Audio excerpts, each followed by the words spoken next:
St. Dominic's Family by Sister Mary Jean Dorsey, Order of Preachers.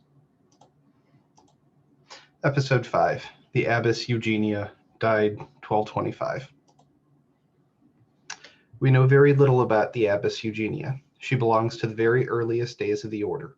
In fact, it might truthfully be said that she antedated the order. She was prioress of St. Mary's in Trastevere in Rome, when the young Spanish priest by the name of Dominic came to her and told her he had been appointed to reestablish discipline in her community. Mother Eugenia had been prioress for many years at this time, and she of all people could tell him that the plan was nice, but it simply would not work. She was a woman of piety and charity and devoted herself to personal sanctification. She prayed hard for her spiritual children. Perhaps she was too easygoing to enforce her own piety upon her high-spirited daughters.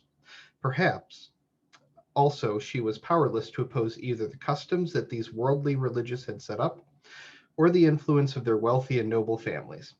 That Mother Eugenia could preserve any sense of religious life in this watered-down atmosphere is quite remarkable. Yet we know she did. She listened to the saint, and when young Cecilia Cesarini, whose family was as wealthy and overbearing as anyone else's, threw herself on her knees at his feet and begged him to let her share in the work, the prioress knelt beside her. She warned him that he was attempting the impossible, but she promised to back him up. The battle that followed is Dominican history. The nuns refused even to listen to the prioress's suggestion of reform. Cloister? Silence? Penance? Was she mad? But with mixed motives, they sat and listened to St. Dominic, and at the end of what must have been a very persuasive conference, all but one of the nuns pledged him their support. Then, as we know, they carried the news to their families, and the trouble began anew. When St. Dominic returned to them, all but the prioress and Sister Cecilia were wavering. He talked to them again, and finally won their promise to reform. Then they were faced with the question of leaving St. Mary's and going across the Tiber to the convent of St. Sixtus. This provoked a new argument. To understand why this should have caused disagreement, we shall have to consider the picture of the Madonna, which was the chief glory of the convent of Trastevere. It was a very old picture, one of several supposedly painted by St. Luke, and it had been there for centuries. The tradition exists, rightly or wrongly, that this was the very picture carried by Pope Gregory the Great at the time of the plague in the 7th century. Not only the nuns, but the entire neighborhood was jealously possessive of the picture. The nuns would not consider going anywhere without it.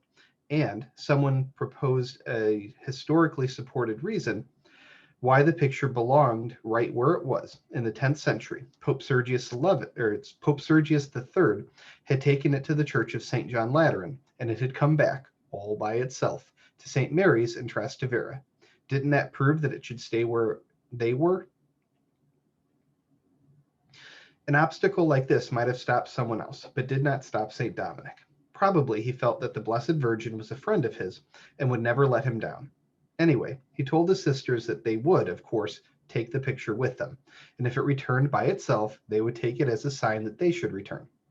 On this assurance, the move was planned. The actual transfer had to be done in the middle of the night, for they did not wish to cope with a neighborhood full of devout Italians who would resent losing their beloved picture. Barefoot and murmuring prayers for the success of the venture, the little procession wound its way from the old life to the new, and St. Sixtus became the cradle of many saints after the reform was established. The picture never returned to St. Mary's in Trastevere, but it has had several adventures through the centuries since. Pope St. Pius V moved the sisters to Saints Dominic and Sixtus, a healthier location than old St. Sixtus, in the days before the marshes were drained. In 1931, the Master General moved the sisters again to the convent in Monte Mario. Here, he was up against a mightier obstacle than Italian piety, a decree from the dictator that no historical monuments could be moved.